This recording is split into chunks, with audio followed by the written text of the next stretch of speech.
नमस्कार साथियों, आज समाज के डिजिटल प्लेटफॉर्म पर मैं डॉक्टर रविंदर मलिक। हरियाणा में 1 अक्टूबर को चुनाव होने हैं और निर्वाचन आयोग द्वारा जो तारीख घोषित की गई वो राजनीतिक पार्टियों के लिए समय से थोड़ा पहले कही जा सकती है।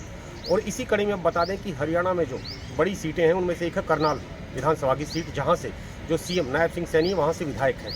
इसी बीच एक चर्चा शुरू हो गई है, क्या नायब सैनी वर्तमान राजनीतिक परिदृश्य को देखते हुए करनाल सीट से चुनाव लड़ेंगे या छोड़ देंगे वहाँ से सीट अपनी।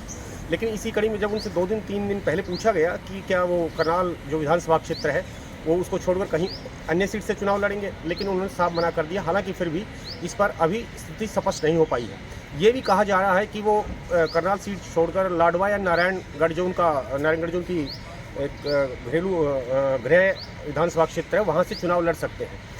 अब हम आपको बताएंगे कि जो 3 सीटें जहां पर फिलहाल का जो राजनीतिक परिदृश्य है सीएम नायब सिंह सैनी के विधानसभा क्षेत्र के लिहाज से, बता दें कि नारायणगढ़ उनकी खुद की सीट है एक तरह से, लेकिन वहां पिछले चुनाव में वो खुद अपने ही बूथ पर उनकी पार्टी हार गई और इससे पहले उनकी पत्नी यहां से पार्षद का चुनाव हार चुकी है। इस लिहाज से ये चीज़ें उनके खिलाफ यहाँ से जा सकती हैं अगर वो यहाँ से चुनाव लड़ते हैं।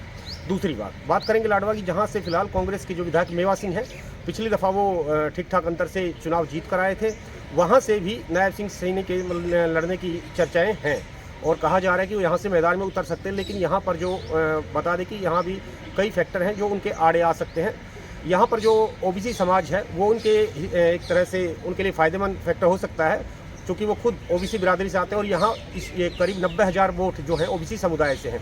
इसके अलावा यहाँ पर जाट वोट बैंक है जो वो भी काफ़ी ठीक ठाक संख्या में, वो उनके एक तरह से जो पिछले लोकसभा चुनावी नतीजे हैं वो खिलाफ जा सकता है। अब बात करेंगे हम करनाल की। करनाल में उनके चुनाव नहीं लड़ने के पीछे जो कारण मुख्य बताया जा रहा है, एक तो एंटी इनकम्बेंसी फैक्टर है।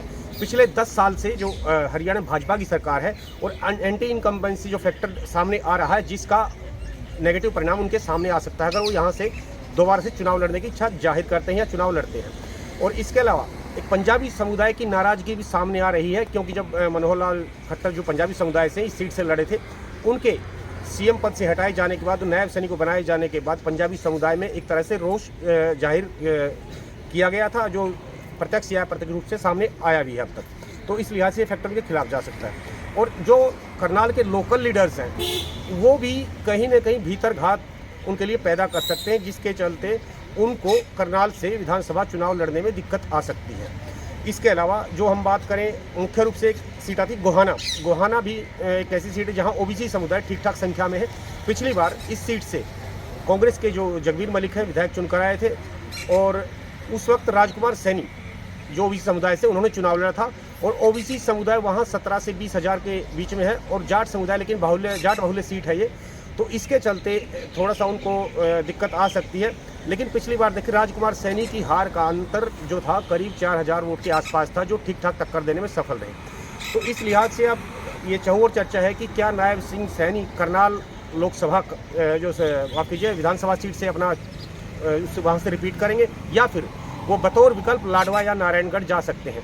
इसके अलावा ये चर्चा भी है कि नायब सिंह सैनी 2 सीटों से चुनाव लड़ सकते हैं और वो किसी भी तरह का रिस्क नहीं लेना चाहेंगे, क्योंकि फैसला पार्टी हाईकमान का वो खुद सीएम चेह रहा है। तो 2 सीट पर वो चुनाव लड़े तो इसको भी एक तरह से माना जा सकता है, इसमें कोई दो राय नहीं हो सकती। धन्यवाद।